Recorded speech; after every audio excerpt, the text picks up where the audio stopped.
So we are going to be looking at that inverse that we were looking at yesterday. And we had the quadratic opening up. Oh, my pen's not working. There we go. And we are wanting to look and see what the inverse is. So when you folded your patty paper, you should have come up with the graph looking something like this. Turn on its side.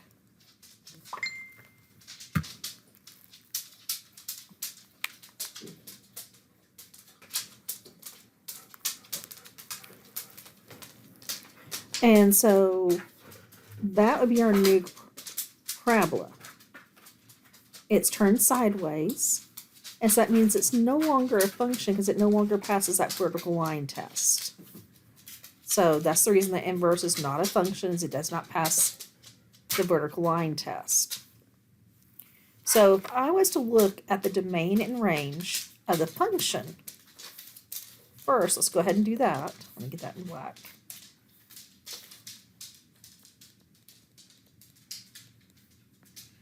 Then my domain, remember the domain are all your x values. So if I keep tracing that function, it's going to continue going out always forever left and right. So it's from negative infinity to positive infinity.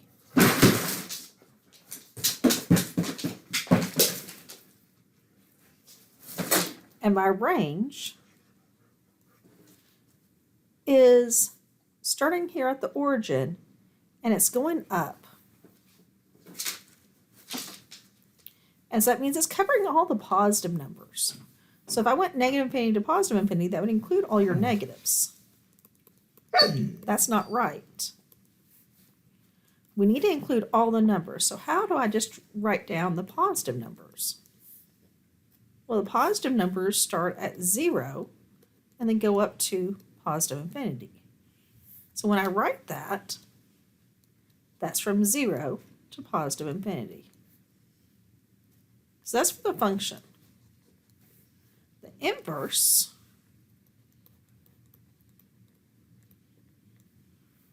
is this blue over here. And so on that blue, we now have it starting here and going that way. So now my domain is not everything. My domain is only looking at the positives. So if my domain is only the positives, that means I'm starting off at 0 and going all the way to positive infinity. But my range, that's looking at my up and down, we're eventually going to cover everything in the range. The range covers everything.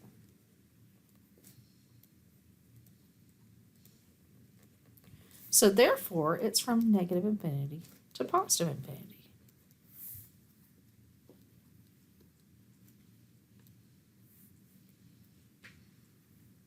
So when I'm trying to solve that equation, f of x is equal to x squared, and I want to find the inverse of it, I first change that to y,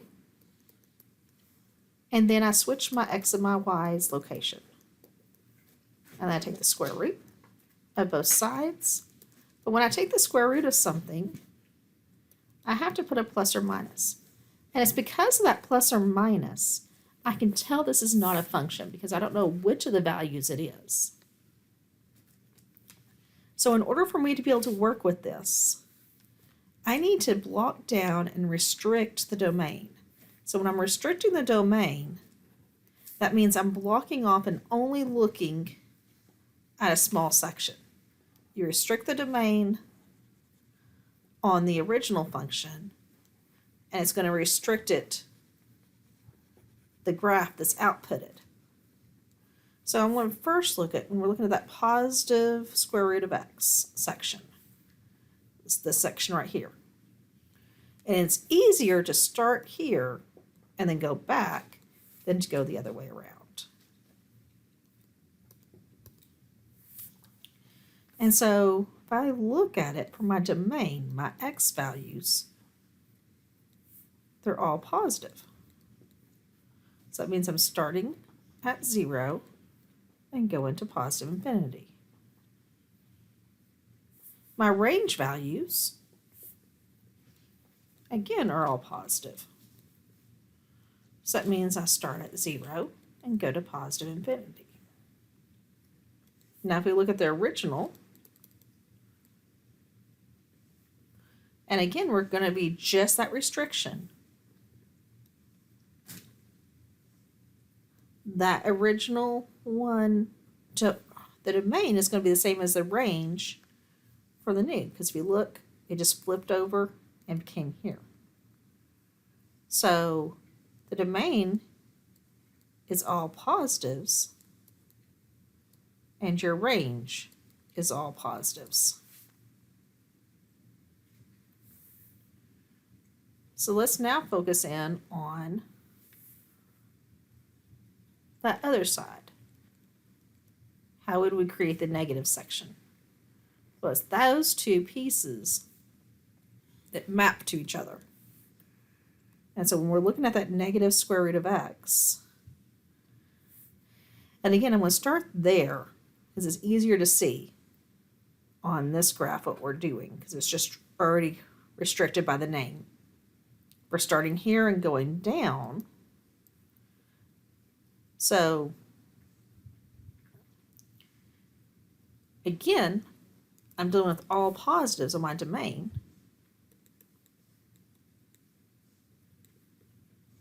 So that means I start at 0 and go to positive infinity. But my range is negative because I'm going down. So that means I start at negative infinity and stop when I hit 0. So now let's focus in on what's happening over here. Oops, bad color.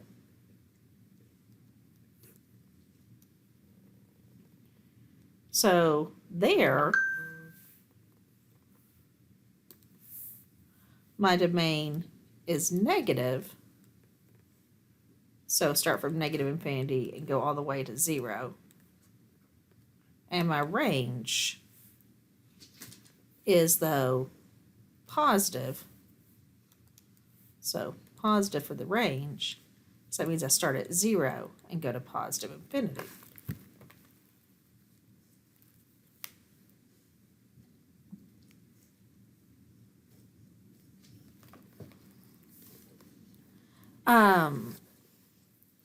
So the domain matches over to the range of the other, and vice versa.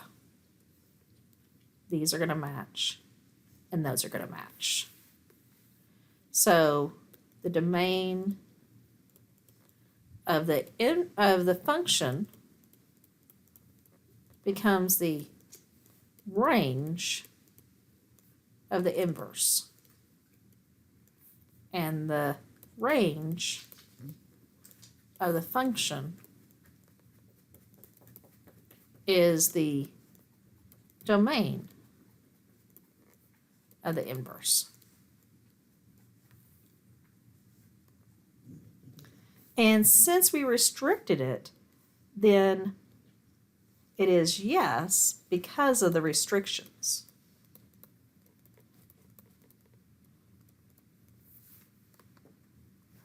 So now we're going to be looking at an egg drop. So an egg drop is when you take and stand on a building and you drop your egg off. And so when we look at graphing this,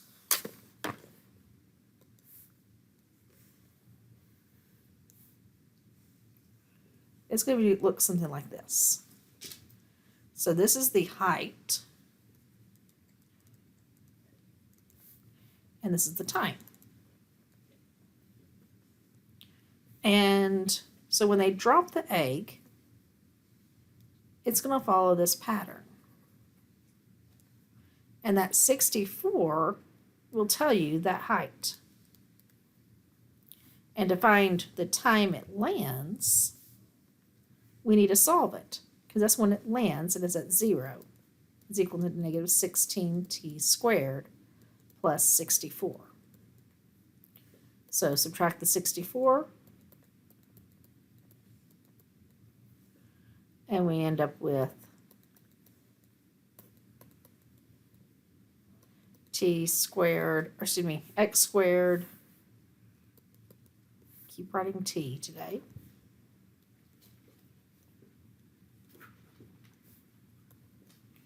is equal to 4, and so x is equal to positive or negative 2. So here's 2 seconds, but when you're not thinking the story, there really is another time, in theory, maybe at the ground, and that would be there. So based upon the story, or what we're originally doing, the independent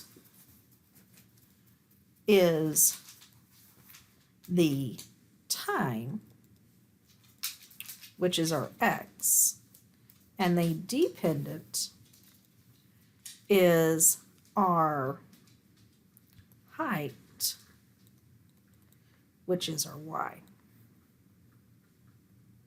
So when we're looking at it based on the equations, this means not the story,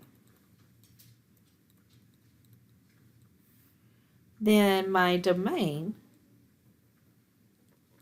would eventually cover all x's, but my range is going to be from the 64 and going down. So it's going to cover all negatives and then all positives up to and including 64.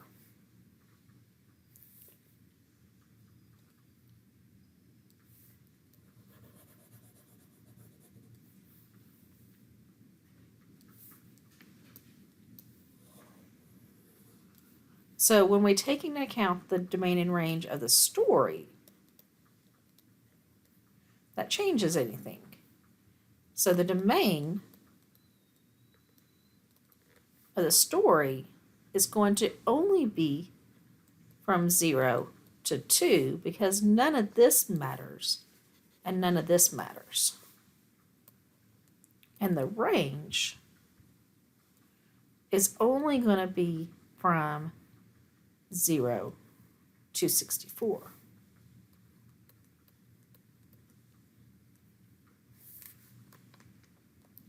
So I want you to go ahead and graph this graph, plotting the points, and you should come up with a graph that looks something like this.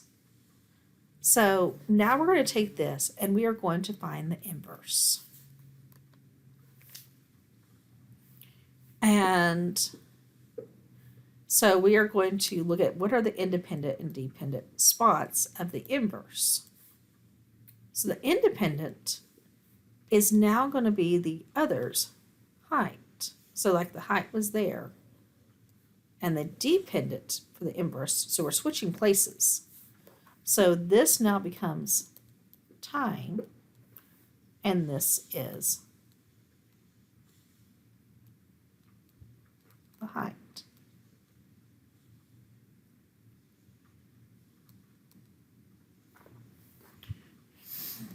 And so the domain for the inverse is going to be dealing with the height. So therefore from 0 to 64. And the range is going to be dealing with the time, so from 0 to 2. So if you were actually going through and graph that, oh, I thought I included a picture of the graph, just a second. It went away. I'm sorry. This would actually look something like a graph that goes like this.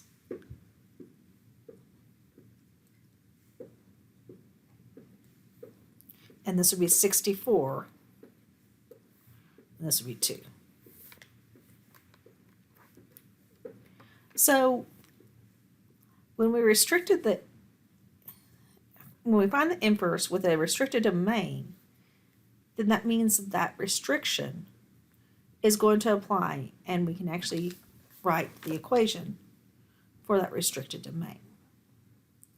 And so we have y is equal to negative 16 x squared plus 64. And so if we're to write the equation, we would first need to trade places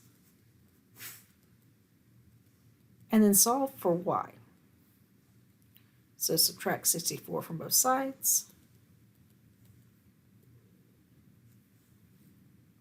We have negative 16y squared is equal to x minus 64. When we divide both sides by 16, or negative 16, it is going to be this equation. And so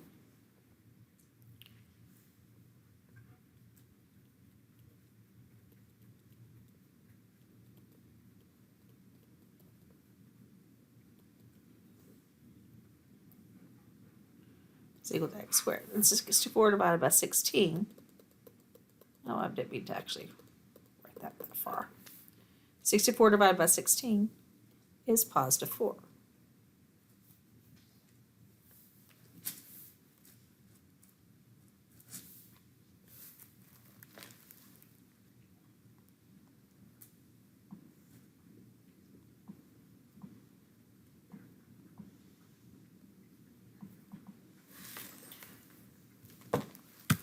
And so that's equal to the y squared.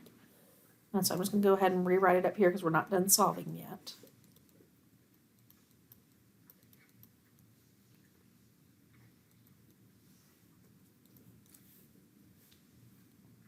So we're going to take the square root of both sides. We're only going to be worried about the positive. Oh, let me not go that route because I forget that that was going to make things complicated.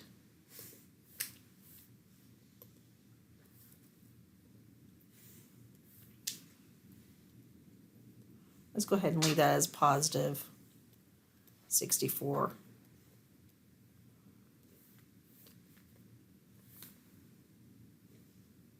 And a negative here. It's going to make things more complicated when I have to simplify it. So I take the square root of both sides. We end up with negative x plus 64, taking the square root of that, divided by square root of 16, which is 4. You can only split apart the multiplication and division parts. And so this is part of what the solution is when we have that restricted domain. And so, yes, this is going to be, that does make it function.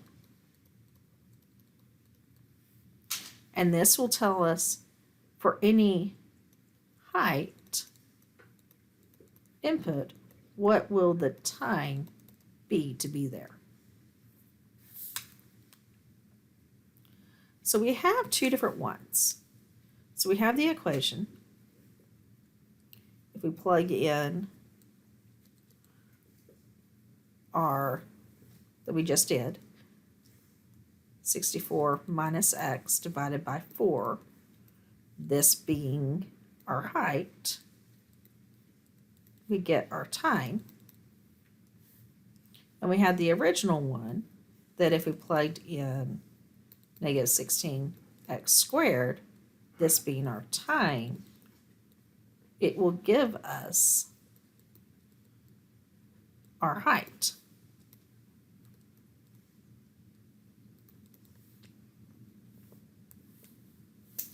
And so which one are you going to use in which problem? That one there and that one there.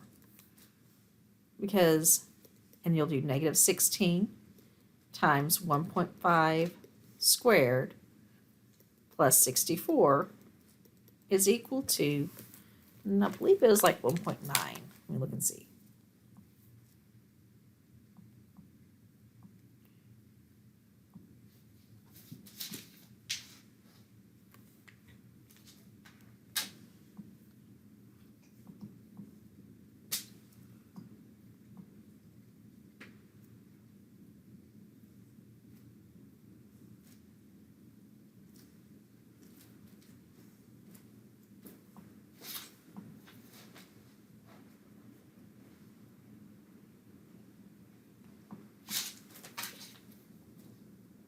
Oh, we're looking for the height. Sorry, that was the 28 one.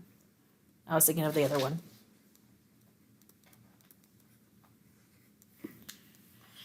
And then after how many seconds would the egg be at the height of 55 feet? And so that's when we're going to use this other equation. And so we're going to find the time when we have square root of 64 minus 55 divided by 4. So square root of 64 minus 55 is going to start giving us a strange decimal because it's probably not going to work out nice and pretty. Actually, it was. It was a nice one. That's going to give us 3. And we're going to divide that by 4, so 0.75. So 0.75 seconds.